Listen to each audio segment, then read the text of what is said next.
I'm lying defenseless on a futon bed in a remote mountaintop temple in Japan.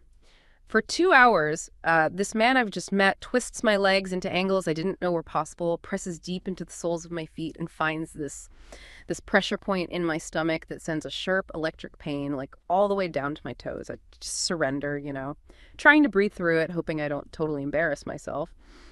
Then, when it's finally over, I stand up, and the world feels different. Like, fundamentally different. My entire sense of balance seems recalibrated. The therapist looks at me very calmly and says, "You have to work on your balance and harmony." And I just stared at him, completely stunned. Was he talking about my physical body? I mean, how could he possibly know that balance and harmony were the exact two things I'd been wrestling with mentally for years? It was in that moment I realized the central problem of my life wasn't just in my head. My body had been, well, screaming the answer all along, and I just haven't been listening. Okay, so let's unpack this a bit. That moment I just described, that collision of intense physical discomfort and this really profound psychological insight that feels like the perfect entry point for today's deep dive. We're exploring how these ancient concepts, things like impermanence and, well, deep spiritual wisdom, particularly from Japanese and Buddhist traditions, are actually being integrated into the hypermodern world. We're talking corporate leadership, organizational resilience, even personal well-being. It's really about finding that balance and harmony in a world that, let's face it, never stops moving. Yeah, and what's really fascinating here, I think, is how that message of balance directly connects the individual self to the larger organization. It's not just one or the other. We've looked at information that clearly shows these philosophies aren't just for personal retreats anymore. They're actually showing up in boardrooms. They're redefining what sustainability and ethical leadership truly mean. And it's not just about the company's bottom line, right? We're looking at how they endure, how they build an internal culture that makes your day-to-day experience, especially in these really demanding environments, genuinely sustainable. We're essentially analyzing how centuries of philosophy are becoming, well, actionable 21st century strategy. It's quite a shift. So when we talk about embracing change in this context, we're not just talking about, adopting a new agile methodology or the latest team restructure. No, this goes deeper. It's about fundamentally shifting our perception of existence itself. And that brings us right to the core concept that really informs everything else in our deep dive today. Mujo, that's M-U-J-O. Right, Mujo. It's a foundational Buddhist concept, and it basically means everything is transient. Nothing is eternal. Full stop. It's this deep philosophical perspective that contemplates the very nature of continuous change. The classic expression you hear is Shogyo Mujo, which translates pretty directly to all things are impermanent. And this isn't just a casual observation, it's the understanding that all phenomena, material objects, our emotions, successes, failures, everything are constantly arising and then passing away. It's a flow. I think it's really crucial to pause there for a second and consider how profoundly different that outlook is from, let's say, the typical Western aspiration. Our culture often seems, well, obsessed with achieving permanence, with eternity. We try to build legacies designed to outlive us by centuries. Think about the whole pursuit of immortality in stories, or building monuments meant to last millennia, or even historically, the cultural weight of something like an Egyptian mummy, that deep, desperate yearning to achieve an unchanging, lasting state. Exactly. Western thought often frames change as a kind of problem to be solved, doesn't it? Or at least a threat that needs managing, control the change.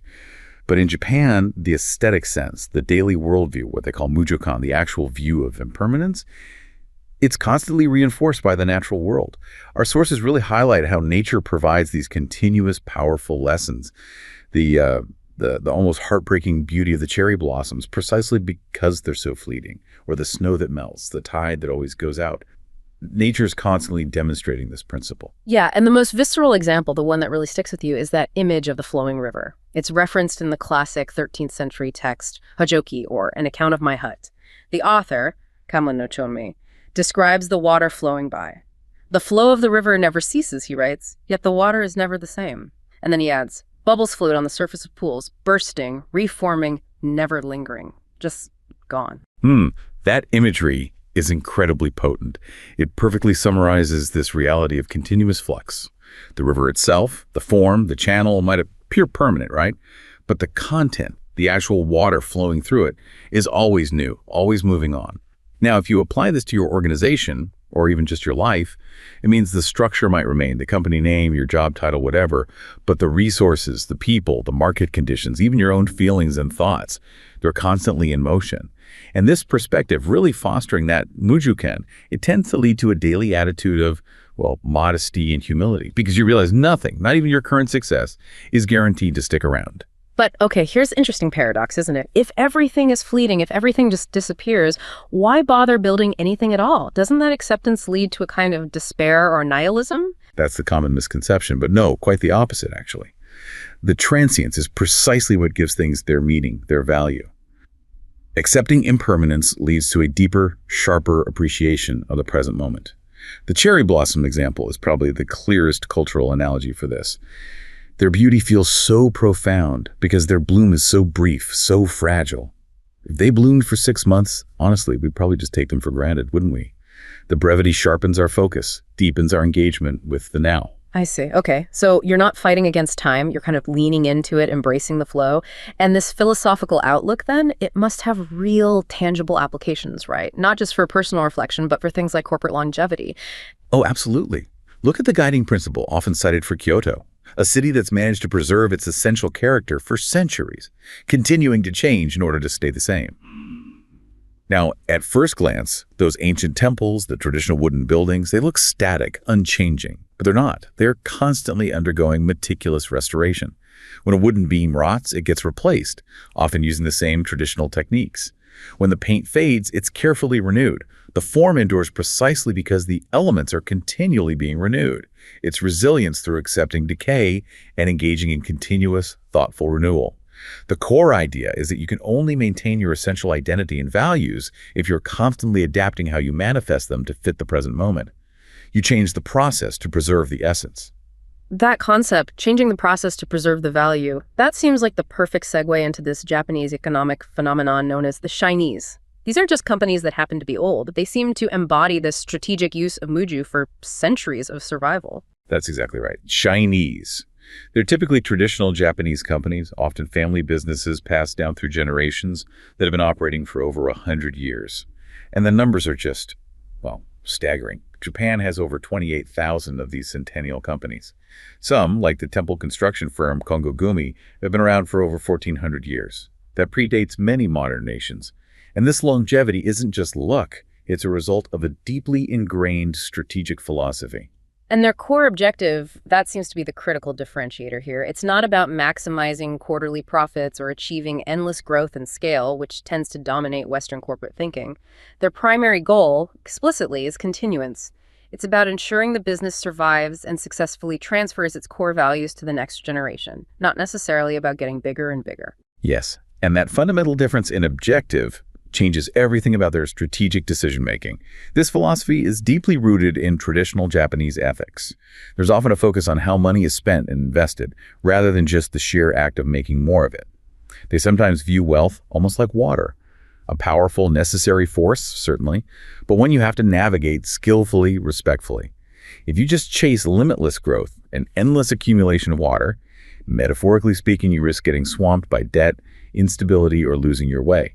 So they tend to manage finances more conservatively, prioritizing a sustainable flow, a healthy balance sheet, over squeezing out every last bit of profit each quarter. That comparison is really striking. You know, a typical Western company might take on massive debt, maybe even compromise on quality to capture market share quickly, aggressive expansion. But a Chinese, from what we're seeing, adheres much more strongly to things like uncompromising quality, setting a fair price.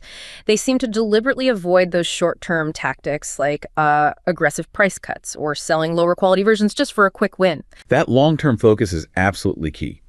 Their idea of continuous improvement Kaizen isn't measured in fiscal quarters, it's measured across generations. The survival and the health of the company itself is the highest value, and that inherently requires balancing tradition with innovation. It's a constant tightrope walk. They tend to view their tradition as both a huge strength and a potential liability. So they're constantly asking themselves difficult questions like, does this potential change, this new idea, actually align with who we fundamentally are? Any innovation has to serve the established core value, not undermine it. Can you give us a concrete example of this balancing act? How does it look in practice? Sure. Let's take a sake brewer, Sasaki Shuzu. They operate in a very traditional industry, obviously. Now, they're entirely open to bringing in advanced fermentation technology, sophisticated monitoring equipment, things like that. But their decision isn't primarily driven by maximizing output or cutting costs. They adopt new technology only if it helps them meticulously maintain or even enhance the traditional quality and the unique subtle taste profile of their particular sake, even if that means sacrificing some potential efficiency gains. They are, in effect, innovating to stay the same, right back to that Kyoto principle we mentioned. And the adaptation can go really deep, sometimes right to the heart of how they define their core product. I really liked the story of the traditional papermaker, the washi master. Oh yes, that's a great one. So the demand for traditional handmade rice paper, washi, had dwindled significantly in the modern era. This created a genuine existential crisis for this centuries-old family business. Yeah. The master's son suggested collaborating with a modern high-end luxury brand. The idea was to use their exquisite, incredibly durable paper for things like luxury packaging or special limited edition art prints. But the master initially resisted. He saw it as sacrificing their spiritual craft, their heritage, for crass commercial gain. Yeah, that's the classic internal conflict, isn't it? Tradition versus the necessity of survival. It absolutely is.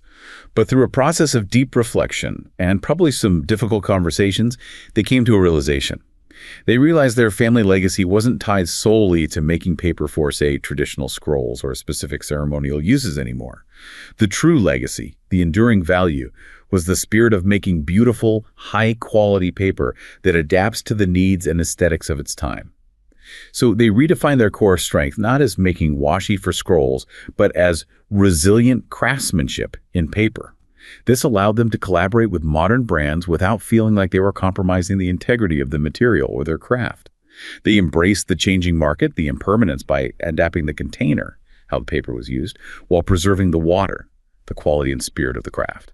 That kind of redefinition requires a profound sense of security in your core identity, doesn't it? Moving on to their operational strategy. Their emphasis on trust and collaboration, even with direct competitors, that seems totally counterintuitive, especially compared to the often aggressive winner-takes-all environment we see elsewhere globally. It does seem counterintuitive from a purely competitive standpoint, but it's actually a very pragmatic strategy for long-term survival. Chinese leaders often actively prize and meticulously maintain healthy horizontal relationships, even with businesses they technically compete with. The owner of Hayote, which is this incredible 400-year-old restaurant in Kyoto, put it brilliantly. He said something like, "If we competed and just tried to defeat competitors, we wouldn't be able to exist today. We work and collaborate with other similar restaurants so we can all maintain and continue the values that we embrace." Basically, if your ultimate goal is survival across centuries, you recognize that external shocks, economic downturns, natural disasters, pandemics are often a far greater threat than the restaurant down the street. A collective standard of quality, shared knowledge, maybe even mutual support in crises, benefits the entire ecosystem and increases everyone's chances of enduring. And finally, there's a strategy that ties directly back to my opening story about listening to the body. There's significant reliance on intuition and embodied wisdom. Yes, this is almost the corporate parallel to that individual experience of listening to your body's signals. In Chinese, major decisions are often based, at least in part, on intuition and feel, a sense cultivated over years, sometimes generations, of direct experience in their specific market. This isn't to say they ignore data, but they don't rely solely on hard facts and numerical evidence, especially for strategic choices. Okay, but wait a second. Isn't relying on intuition and feel completely at odds with modern data-driven management? I mean, how do these companies avoid making massive, potentially catastrophic mistakes based on just a gut feeling? That's a really important question, and it's crucial to understand what intuition means in this context. It's not just a random guess or wishful thinking. It's more like the culmination of decades or even centuries of accumulated tacit knowledge, deep pattern recognition that might not be easily quantifiable. As one Chinese owner put it, when you've been doing business for many, many years, you just know what's right and what you're supposed to do deep in your gut. It's like they're sensing the deeper currents of the river, the long-term patterns, not just measuring the surface velocity at one point in time. They use data, often to confirm or refine their intuition, but they don't let the spreadsheets dictate everything. They trust the patterns they've observed over generations, patterns that are often far longer and more complex than any quarterly report could possibly capture. And the ultimate expression of this kind of resilience, the kind born from accepting change, must be when a company faces a true crisis and manages a complete rebirth. We have that striking anecdote about the Osaka electronics company, right? Yes, that's a perfect example of corporate innovation driven by Mujo. This company was built on high-end audio equipment, meticulously engineered amplifiers, speakers, really focused on beautiful sound reproduction. Then the market completely shifted. Digital streaming took over, consumer preferences changed dramatically, and their traditional market basically vanished. The company was facing almost certain collapse. But instead of just going bankrupt or trying desperately to cling to the past, the CEO framed the crisis explicitly using the concept of Mujo. Right. She reportedly said something like, the container is broken, but our knowledge, our expertise, that is still ours to command. That's such a powerful distinction, isn't it? The container, her identity as a high-end audio company was gone, shattered, but the knowledge, the water, the expertise inside remained. Exactly. They sat down and asked, what is our real core competency? It wasn't just making stereos, it was deep expertise in vibration, acoustics, precision engineering, material science. So the radical pivot they made was redirecting their audio engineering division, these experts in subtle vibrations, to develop advanced seismic sensors and structural monitoring technology. They realized that the same incredible precision needed to capture and reproduce the faint vibrations of music could be applied to detecting and analyzing the subtle, potentially dangerous vibrations in bridges, buildings, and other infrastructure. Wow. So their entire purpose, their whole identity shifted fundamentally. We moved from creating beautiful music to creating safety, ensuring structural integrity. Yes, and the human element of that shift is so important. Imagine being a proud audio engineer one day and being told the next that you're now working on earthquake sensors. There was undoubtedly a grieving process for the old identity, but the leadership successfully reframed their purpose. Their work was still about harmony, just a different kind, the harmony between human-made structures and the powerful, sometimes destructive forces of nature. That acceptance of their previous identity's end, that embrace of Mujo, allowed for a truly innovative, socially beneficial new beginning. It secured the continuance of the organization itself, even though the original product line was gone.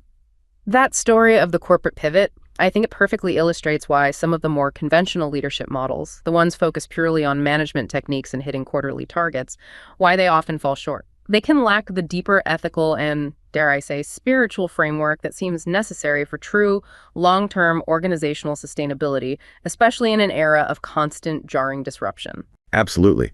Leaders today face relentless complexity, don't they? You've got global supply chain chaos, increasing social and environmental demands, rapid technological obsolescence.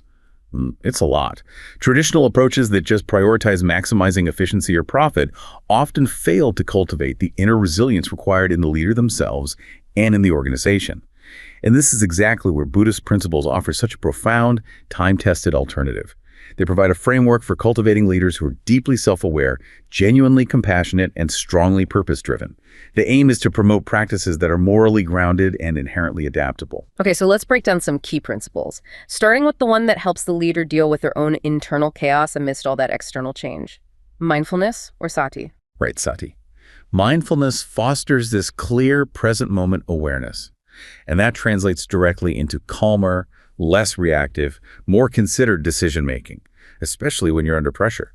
It's really about learning to listen internally, connecting right back to your opening story about listening to the body's wisdom, but applying it moment to moment in a leadership context. Cultivating sati enhances a leader's self-awareness and their emotional regulation. It helps reduce the likelihood of those impulsive, ego-driven decisions or reactions that can really derail long-term strategy. Okay, so that's the leader's inner state. Now moving outward to the organizational culture, we have the four sublime states, or Brahmavihara. These sound quite lofty, but you're saying they're actually a practical guide for building ethical, cohesive teams. Yes, definitely practical. Think of them as guiding principles for the quality of interaction and the overall emotional tone a leader cultivates. First, there's loving kindness, metta. This is the genuine wish for the well-being and happiness of others. In a corporate context, it means actively fostering goodwill and mutual respect among everyone. Employees, yes, but also customers, suppliers, the wider community. Second is compassion, karu. This is the desire to actively alleviate the suffering of others. Critically important in management, right? It translates into creating supportive work environments, maybe offering proactive mental health resources, and genuinely considering the human impact of tough business decisions. Third, we have sympathetic joy, mudita. This one's interesting. It's being genuinely happy for the success and good fortune of others. It's a powerful antidote to the internal competition, jealousy, and backstabbing that can poison a workplace. When a leader practices mudita, they actively and sincerely celebrate their team members' achievements, promotions, or breakthroughs. This builds collective trust and synergy, rather than that zero-sum destructive rivalry. And fourth is equanimity, ukak. This is about maintaining mental balance, composure, and impartiality, especially when making difficult decisions. It ensures fairness and helps prevent bias, whether you're allocating resources, handling conflicts, or evaluating performance. When you break them down like that, it sounds a bit like centuries-old wisdom that modern HR is just starting to rediscover, maybe wrapping it in different language. It feels quite universal. And beyond these internal states or cultural aims, there are also practical tools mentioned for fostering trust and managing relationships, the four means of sustenance. Exactly. These are more like practical, day-to-day leadership actions or tools for effective administration, grounded in ethics. They include things like generosity, and that's not just about money. It's generosity with your time, with praise, with support. Then there's kind speech, communicating clearly, respectfully, constructively, even when delivering bad news or critical feedback. Also, beneficial actions, making sure your decisions and actions actually help the team and the organization thrive, not just advance your own career. And finally, impartiality, treating everyone fairly and consistently. A leader who consistently practices these four really builds trust organically, brick by brick. It creates a foundation of confidence and fairness that's essential for long-term collaboration. And for pulling all of this together into a really holistic approach to leadership, there's the foundational map provided by the Noble Eightfold Path. How does that fit in? Well, the Eightfold Path offers this comprehensive framework that integrates ethical conduct, sila, mental discipline or concentration, samadhi, and wisdom, panya. It's a complete system. Within that path, specific elements like right intention and right speech align perfectly with the demands of effective, ethical leadership. Right speech, for instance, isn't just about not lying. It means communicating truthfully, yes, but also kindly, beneficially, and at the appropriate time. Imagine a leader who truly masters that. They'd prevent so much misunderstanding, foster transparency, and build incredible integrity. And researchers have actually recognized the power of integrating these ancient concepts with modern leadership thinking, formalizing it into what's called the Buddhist integrated leadership theory, or BUILD. Yes, BUILD is really interesting because it explicitly tries to merge these timeless Buddhist teachings with contemporary leadership theories, things like moral leadership theory or transformational leadership, which people might be more familiar with. BUILD puts a strong emphasis on the cultivation of those three core elements we just mentioned: morality, salaya, concentration, samadhi, and wisdom, panya, as the essential pillars guiding ethical and sustainable leadership conduct. So how do those three built components, morality, concentration, wisdom, actually translate into tangible practices within a corporate structure? Okay, so morality, sila, relates directly to establishing ethics-based decision-making systems, codes of conduct, fair governance structures, ensuring that the company's processes are fundamentally fair and aim to minimize harm. Concentration, samadhi, focuses on developing the leader's mental capacity, their ability to maintain focus, sustained effort, mental clarity, especially when leading complex long-term projects. It's about cutting through the noise and distraction. And wisdom, panya, is that deep understanding of reality, including the reality of impermanence, of mujo. It allows the leader to see the complex web of causes and conditions behind success and failure more clearly without being blinded by personal attachment, ego, or bias. This leads to much better strategic foresight. And we can actually see practical, often secularized implementations of these underlying values in some major well-known companies today, can't we? Google's Search Inside Yourself program comes to mind. It focuses heavily on mindfulness and emotional intelligence. That sounds a lot like sati translated into corporate speak. Precisely. It's taking the essence of these practices and making them accessible and relevant in a modern business context. And you could look at a company like Patagonia, with its long-standing commitment to ethical supply chains, environmental responsibility, and building products designed for longevity. That strongly echoes Buddhist principles like non-harming, ahimsa, related to karuna, and compassion. They demonstrate that adopting these kinds of morally grounded principles isn't just some kind of optional philanthropy.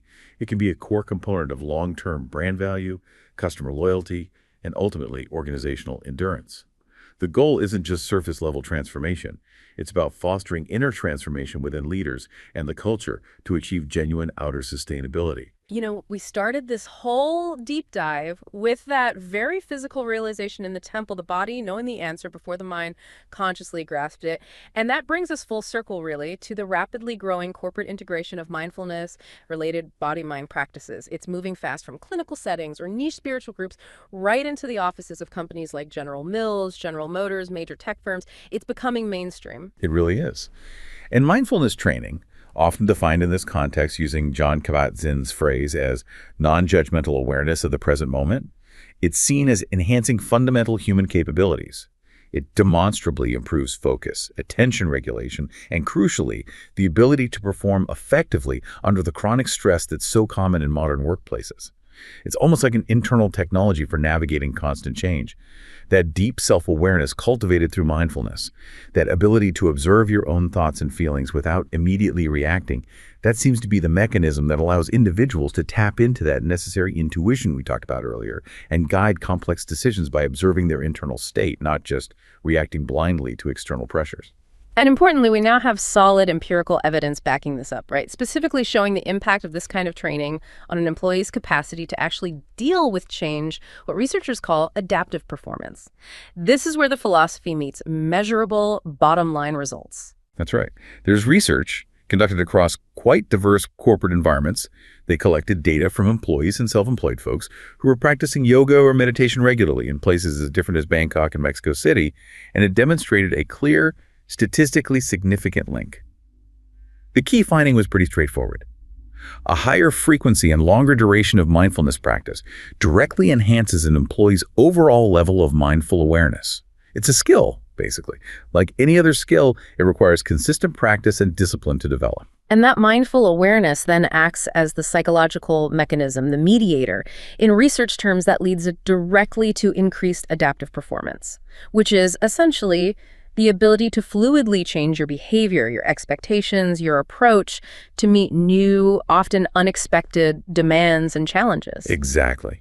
And the researchers identified 5 specific dimensions of adaptive performance that showed a clear positive correlation with higher levels of mindfulness. These aren't just abstract ideas. These are the practical skills that really separate employees who thrive in dynamic environments from those who get overwhelmed.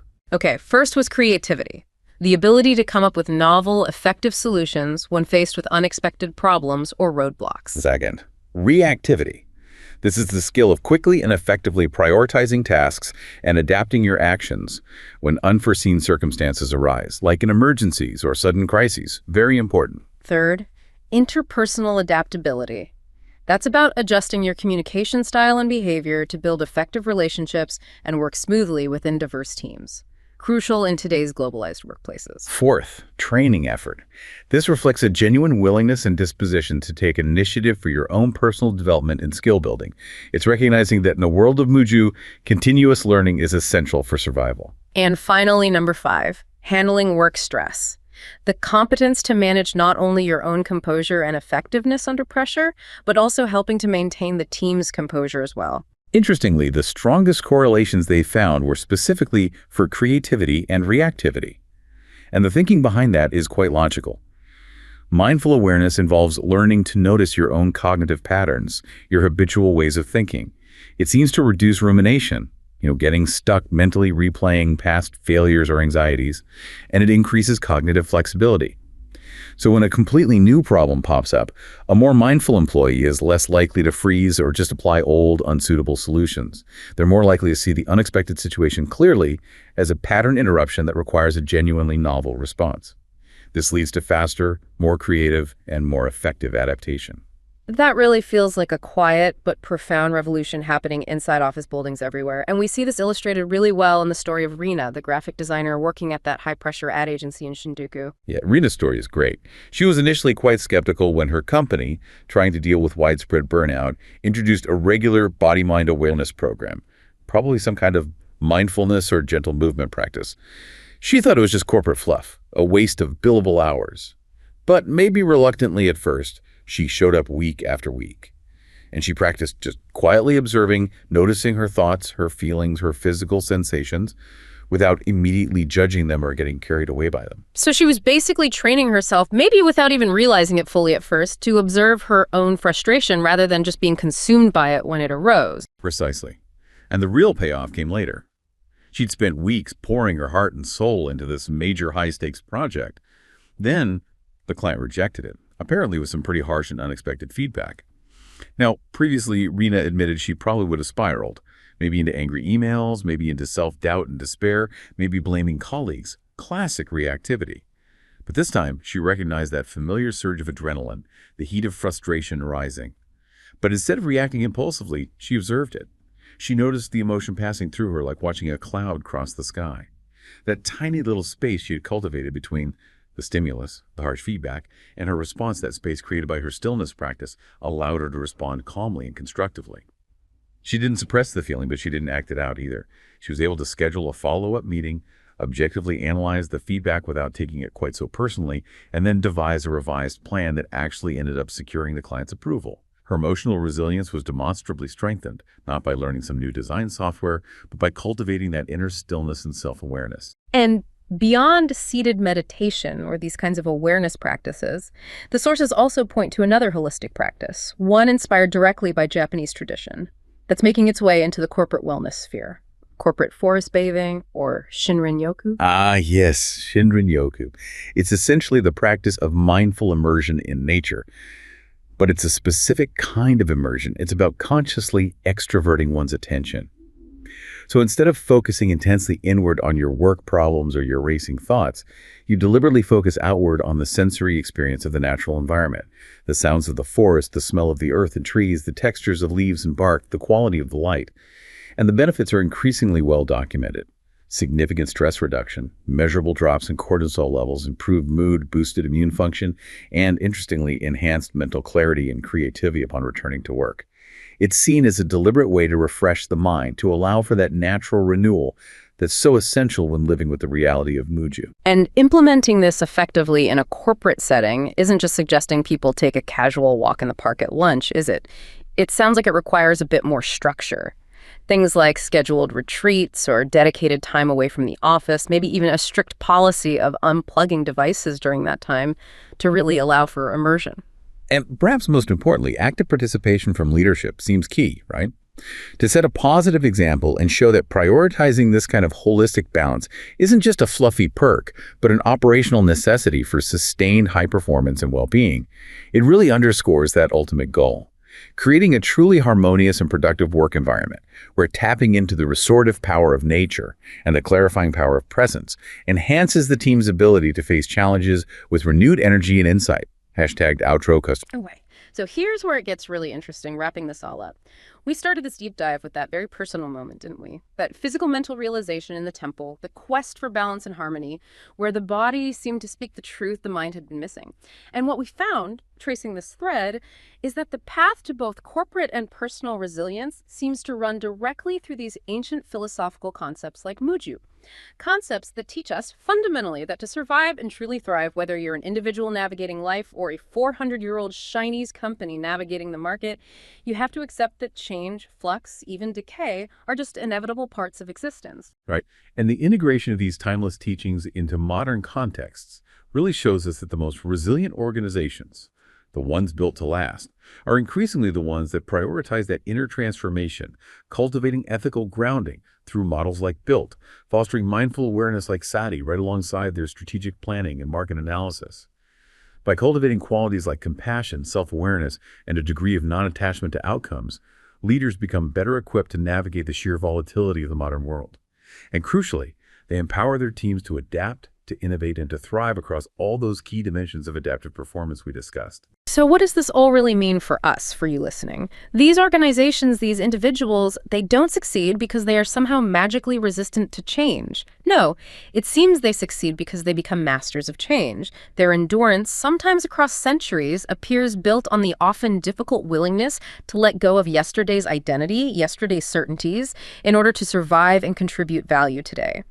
Maybe the deepest lesson here is that our greatest power lies not in desperately trying to build something that lasts forever in defiance of time, but in truly grasping, accepting, and maybe even learning to appreciate the continuous, sometimes challenging, but ultimately beautiful flow of time itself. And perhaps the ultimate gift of recognizing impermanence, of really internalizing Mujo, is the profound realization that follows. When we stop fighting the fundamental nature of transience, when we stop clinging so tightly to what was or what we fear might be, suddenly every single moment becomes intensely precious. It strengthens our sense of purpose, deepens our engagement, and allows us to appreciate the fleeting, unique beauty of life itself right here, right now.